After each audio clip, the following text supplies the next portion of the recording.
Θέλω να πάω στην κυρία Χριστοφιλοπούλου. Μια πρώτη αντίδραση και από εσάς τι έγινε. Εγώ θέλω να και στον κύριο Νικολόπουλο να απαντήσω στον κύριο Παλάφα και εγώ. Να απαντήσω και εγώ στον αγαπητό τον Γιάννη τον Παλάφα. Μπορώ να του απαντήσω στο τι νομίζω εγώ. Εγώ δεν νομίζω λοιπόν. Τι προβλέπετε εδώ, όχι μόνο τι επιθυμώ. Και τι προβλέπω και τι επιθυμώ. Εγώ λοιπόν θα το σηκώσω το γάντι.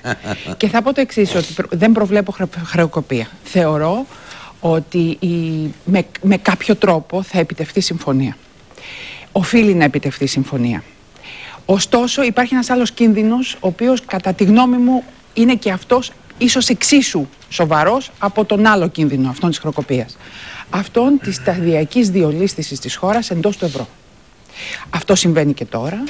Αυτό συμβαίνει διότι και το πρωτογενές πλεόνασμα έχει απομειωθεί και οι ρυθμοί της ανάπτυξης έχουν πάει προς τα κάτω και πια φοβούμεθα ότι θα πάμε σε ύφεση.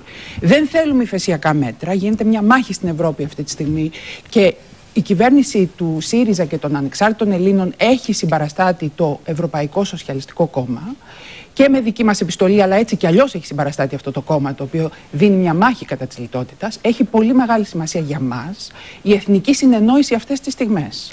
Δηλαδή, είπε ο κύριος Βαρουφάκης στην κυρία Λαγκάρτ ότι είμαστε έτοιμοι και πρόθυμοι να κάνουμε τις μεταρρυθμίσεις. Εγώ θέλω να πιστεύω αυτή την πλευρά της κυβέρνησης.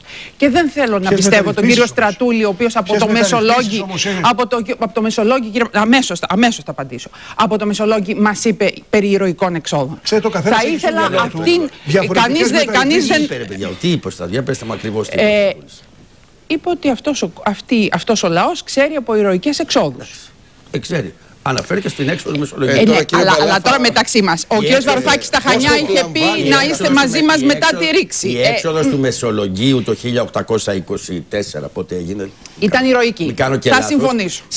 Αν δούμε συγγνώμη κύριε Νικολόπουλε, αν δούμε το σημερινό ιστορικό ισοδύναμο, είναι μια εθνικά υπερήφανη στάση την οποία ο ελληνικός λαός είχε πάρα πολύ καιρό να δει. Συγγνώμη για την εκπομπή, αλλά αυτό είναι το ιστορικό ισοδύναμο. Πώς να το κάνω.